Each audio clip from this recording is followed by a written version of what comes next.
In 2013, he hosted Joe Rogan Questions Everything on the Sci-Fi Channel, which Sci-Fi gave him the show without even doing a pilot. They just said, "Hey, we're going to give you control." It only lasted a season, but then in 2000, and then because he got the show on the Sci-Fi Channel, but he was talking about stuff on his podcast, and I think that people just liked his podcast better than the Sci-Fi Channel thing because the Joe Rogan Experience initially, I didn't realize this either. Like he started it with Brian Redban, and then it was just like, he was like, look, we just started out initially to be like, we're on a laptop bullshit and fucking around talking about conspiracy theories. So if you listen to the original Joe Rogan episodes, it's really just a couple of guys just being silly willy. And then by 2015, it was getting downloaded by 16 million people an episode.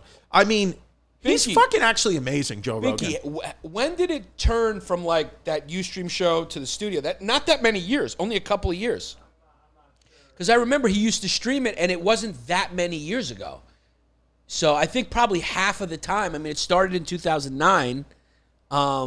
It was kind of like, I remember he would stream it. They were on a couch in a living room. I remember Burr being a guest, and he was just sitting on a couch. The studio is not that many years old, and the podcast has evolved from like they would smoke weed and like joke around and stuff like that to him now like interviewing like astrophysicists, astronauts, titans of industry, scientists, and then everything changed when, you got to say, probably when he interviewed Bernie Sanders, it really hit the mainstream. I mean, the kid's name now trends like at least once a week or something. Yeah, now it's like... Then he had Elon Musk on, famously. Yeah, I mean, Elon Musk puffed the fucking... Elon, this is how you know how powerful, how big the reach got, is Elon Musk shared a joint with him, and then it affected Tesla's stock. Yeah, went down 9%. Tesla's stock plumped 9% because the kid took a puff on it, which is also like, come on, really? I mean, the truth is, and Joe Rogan now just picks and chooses what guests he wants, rightfully so, but it's like, if he had, whatever presidential candidate does better on the Joe Rogan show is who will win. He was offered some MTV gig early on. He's like, he just didn't want to do it. Didn't want to do it. This was before he was big and he turned it down. Yeah, because he started, but look, before he was big, because a lot of, look, when he started the podcast in 2009, I'm sure he already had a lot of money because he was already doing Fear Factor and all that, but that even more so to say he started the Joe Rogan podcast just because he wanted to do it. He didn't need to do it. No. So that's why he has all that he has, because he's not following the money. He's not following anything else but his own heart. Furthermore, people were saying, because it's like a 3-hour podcast. Yeah. And he does it like 3 or 4 of them a week, and people were going, hey, it's way too long. He was doing that at a time where everyone was going shorter and going like, your clip's too long, your clip's too long, your clip's too long. He didn't care. Your clip's too long.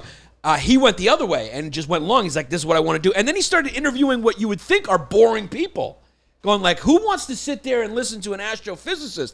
But I always thought the opposite. When I used to watch those late night shows, I'd be like, why the fuck do I care what Natalie Portman ever has to say? Right. She's a woman who has a career reading the lines of other people in a make-believe story. Right. I would rather listen to an astrophysicist or an astronaut for 2 hours answer interesting questions. It's almost like he does the podcast for himself, because if you listen to it, he's such an intrigued guy. He's so curious that he has people on who he's interested in. He doesn't care about the ratings anymore. He turns down celebrities all the time. Yeah, he doesn't want to do it. I understand, like publicists will call because they know how big it is now and be like, do you want to have this actor on? He's like, no. He just says no. Yeah, and he goes like, I'd rather talk to Joey Coco Diaz about fucking. And I'd rather listen to Joey Coco Diaz. So he just does he kind of does what he wants. UFC, it was a passion thing, dude. When he started as a UFC commentator, Dana White offered him the gig, and he turned it down at first because he said he just wanted to go to the fights and drink.